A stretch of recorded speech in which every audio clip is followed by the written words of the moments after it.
rising stars of MMA. He competes, by the way, on that card where Cain Velasquez is headlining. I believe he's on Skype, if I'm not mistaken. So we go back to that. It is the Funk Master himself. Oh, look at him. Aljamain Sterling. Yeah. What's up, man? Nothing much, man. Just enjoying the grind, enjoying these last few days before showtime. Where'd you get the brass knuckles? My boy, one of my best friends, Enoch Maurice, we wrestled together. He's the reason I actually started wrestling in high school. I didn't want to do it because, honestly, I thought it was not for me. Let's just say that. I use the PC terms. It just wasn't for me. But I eventually came out, and look where I am today. Looking great. And you have the gold rope back. Am I wrong that it's gone away for a little while, but you're bringing it back now, right? Nah, I wear it for every single fight. It's just I can't keep up.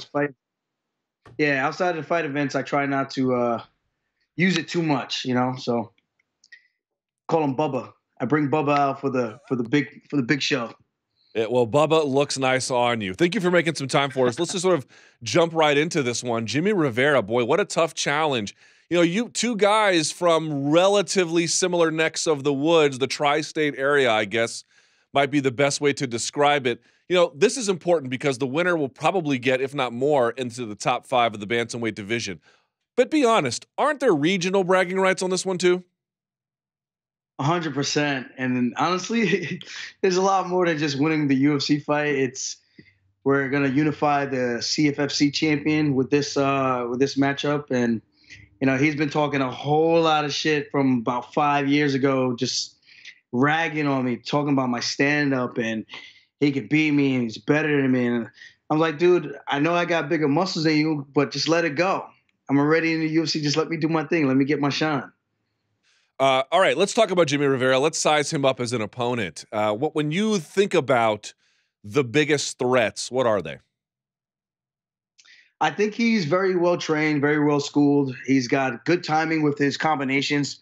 I think he's well rounded. I'll say that. He can wrestle. I don't think his jiu-jitsu is anywhere near mine. But outside of that, I think he does really well whenever someone makes an initial movement. He does really well with just timing it with his counters, that slip the jab right into his right hand, left hook, right cross, or he'll double up on the body and then come up and finish towards the head. I don't think he's fought anyone who really kicks the way I kick and who can wrestle the way I wrestle. So I think that's going to be the X factor in this fight. Do you agree that – actually, let me state it differently. True or false? It's better for you that this is 3 rounds versus 5? Or no? Where do you come down on that? I think if it was 5 rounds, it would be even better. 100%. When I fought for Cage Fury, all the title fights were 5-round fights, even though my last 3 opponents, I finished them. But the first one I had went the distance, full 25 minutes. And I know I got the gas tank to go for days. It's just it's a little unfortunate that this one wasn't the main event, but who could be mad at Francis Ngannou and Cain Velasquez coming back and taking the spot? So I can't harp on that too much, but I do wish it was a 5-rounder. How would it massively change your strategic approach? I think with more time, I have more time to break him down. With the 3 rounds, I think as a professional, when you get to the levels that we're at, to be a Jimmie Rivera, to be Aljamain Sterling in the positions that we're in, to be in the top 5, you have to have a gas tank to go all 3 rounds, especially at the lighter weight classes. And I think that's the difference. I think he's comfortable with those 3 rounds. I think if I had more time to push the pace, I tend to crack guys, and I really feel it when I'm in there. So if the fight was a little longer, I think it benefits me, no doubt, especially with the grappling exchanges. To go from grappling to striking is not an easy thing to do. And to go back and forth between the two for 25 minutes, that would have been my edge right there. But 15 minutes should be enough to get the job done. I took out my last opponent in Cody Stamann. He thought the D2 wrestling was greater than D3 wrestling. I had to shut that shit down. And I'm going to have to bring back that wrestling arsenal to the table and go out there and beat a human backpack once again. What's interesting is your grappling has always been on point, although obviously it's gotten better. And your striking has, just incrementally come along, but now it's seriously formidable. Here's the deal, though. We had Ryan Hall in the MMA Hour, and he was like, I love Aljamain Sterling's grappling, which is to say, in a good way, you have a reputation as a grappler, a very good one. but I wonder if it's an outdated reputation. It's not to say you're not one, but now maybe that's still your best skill set, but you're well-rounded enough now where I don't know that that's a complete picture. Yeah, I would definitely 100% agree with that. And when I called Rivera out after I lost my two fights to Caraway and Sunsao back-to-back, and I called him out, I was now on the downswing when I was right on the cusp of fighting for a world title had I gotten through Caraway. And Jimmie Rivera was still working his way up. And then when I called him out, he didn't want to take the fight with me. I think it would have been smarter if he had taken that fight with me back then while I was still growing and still developing my striking. I think now I could do anything I want. It's just a matter of my comfortability is always going to be favoring the grappling side. And if that's the path of least resistance, I'm going to take it. But I don't necessarily need to force the takedowns like I used to before when I first got to the UFC. I just learned how to really throw a punch almost getting to the UFC. If we're going to be honest here, I didn't really learn how to punch the proper way, sitting down on punches, being comfortable in those pocket exchanges, and getting out of there and just setting everything up the right way. So I think you look at the Aljamain back then and the Aljamain Sterling now is just night and day in comparison. So like I said, wherever this fight goes, I'm 100% comfortable no matter where it goes. But the wrestling dictates where the fight ends up. You both have a loss to Marlon Moraes. You've been on a 2-fight win streak since then. Him won. He beat Dotson. I think you beat Stamen. And who was the other gentleman you beat? Brett Johns. Brett Johns. Yeah. Is there both of your fights with Moraes were short, yours and his? Is there anything to read into either of them in your mind? No, except his was faster, so I guess that means I did. I don't know. There's nothing you can really take from that. Well, one thing I will say, every single fight Rivera's been in so far within the UFC, he has been kicked in the head. Pedro Munoz, Yuri Alcantara, except for Marcus Brimage. But that was kind of a gimme fight, let's be honest here. And no disrespect to Marcus, but he's been knocked out a bunch of times at that point. So it made Jimmy look like he was this big, powerful bantamweight. But really, all his fights before that were decisions, hugging decisions against the cage or taking you down and laying in your guard. And that's just being brutally honest. I respect Rivera. At the end of the day, I know he's gotten so much better, but I'm calling it how I see it from his development. I've been watching him for a very, very long time because I always knew this pinnacle, this point would eventually happen. And yeah, that's the one thing I will say. And who's the other one? Obviously Marlon. And there was one more.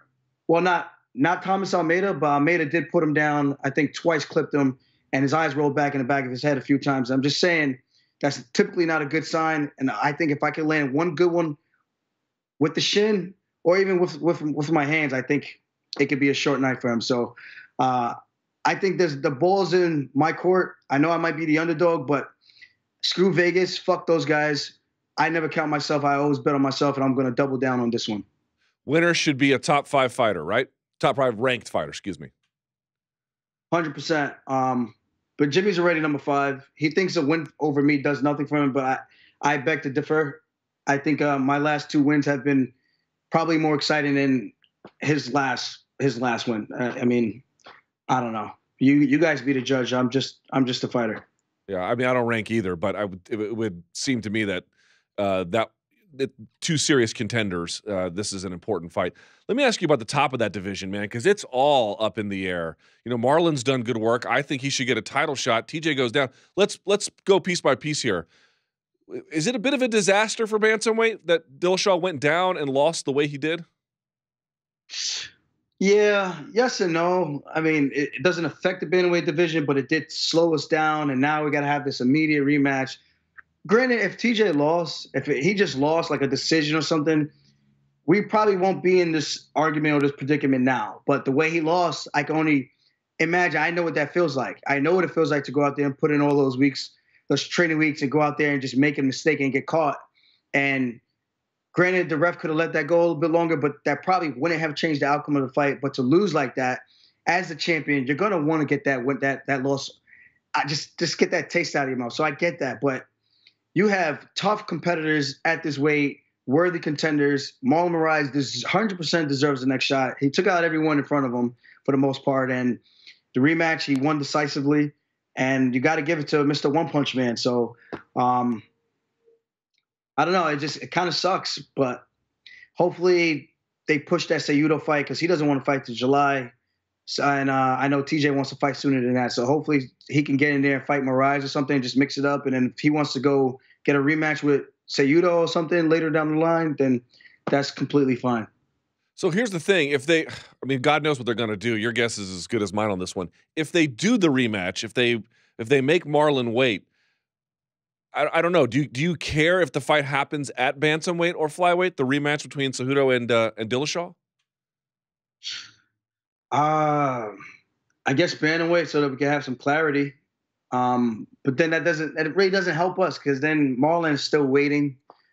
And honestly, granted everything goes my way and I come out, get the win, against Rivera, I would 100% like to run that back with Marlon. I know he doesn't need to take the fight with me, does nothing for him, but I would love to get that back.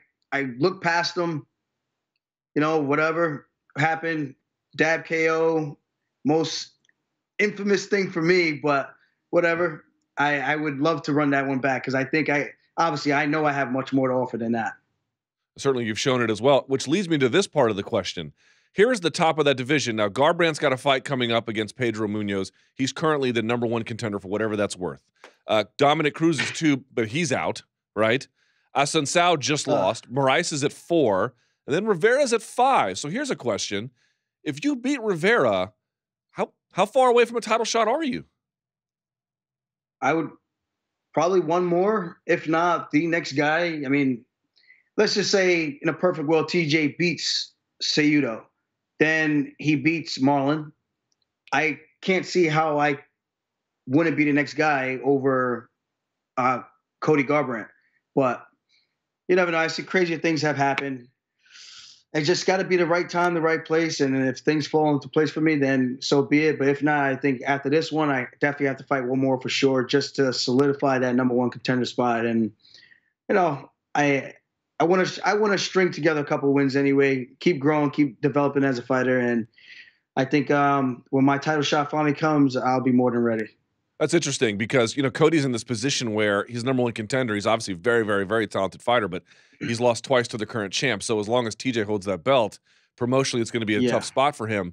So what you said, though, that caught my attention, which is, look, if they give you a title shot next, you're not going to say no, but you wouldn't mind getting a little more competition experience, huh? That's interesting. You usually don't hear that from fighters. Why would you say that?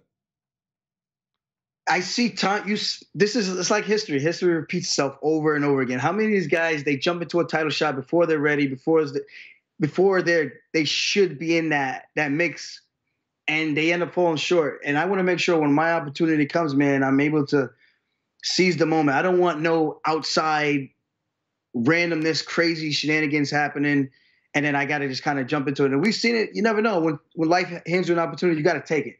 I'm not saying if it was given to me that I wouldn't take it. I would, 100%, because you never know when that title shot's going to come, and it might not ever come. Some people, we've seen some of the best guys, Jeremy Stevens, we've seen the Cowboy Cerrones, those guys who's fought so many times, and those title shots elude them. But Cowboy's obviously had his shot, his 2 shots. But you just never know what's going to happen. So when life presents an opportunity, sometimes you just got to kick that motherfucking door in and just take that shit. But I would like to make sure I put myself in a position to be ready and have the coaching staff behind me, my teammates, Al, Weidman, all these guys pushing me and make sure I'm well prepared to go out there and seize the moment.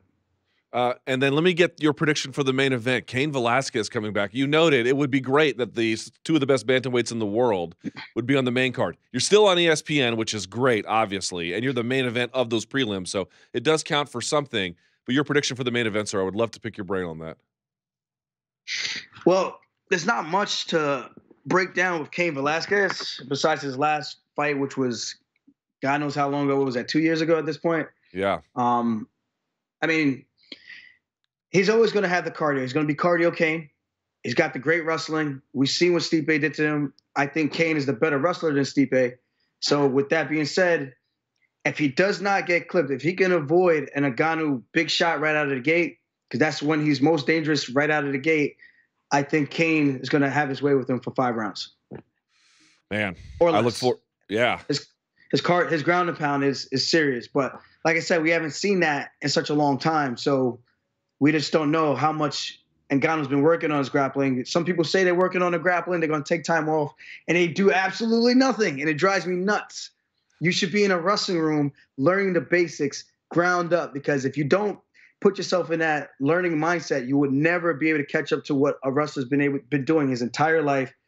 All college career is just, it's night and day. And it's these little small intricate details about wrestling that translate over into a fight, that even though you're doing all these MMA wrestling, it's not exactly the same as wrestling for wrestling. If that makes any sense. It makes absolute sense. Well, I got to tell you, I can't wait to see your fight. UFC on ESPN1, the main event of the prelims when you take on Jimmie Rivera for big doings in the end. Funkmaster, there he is.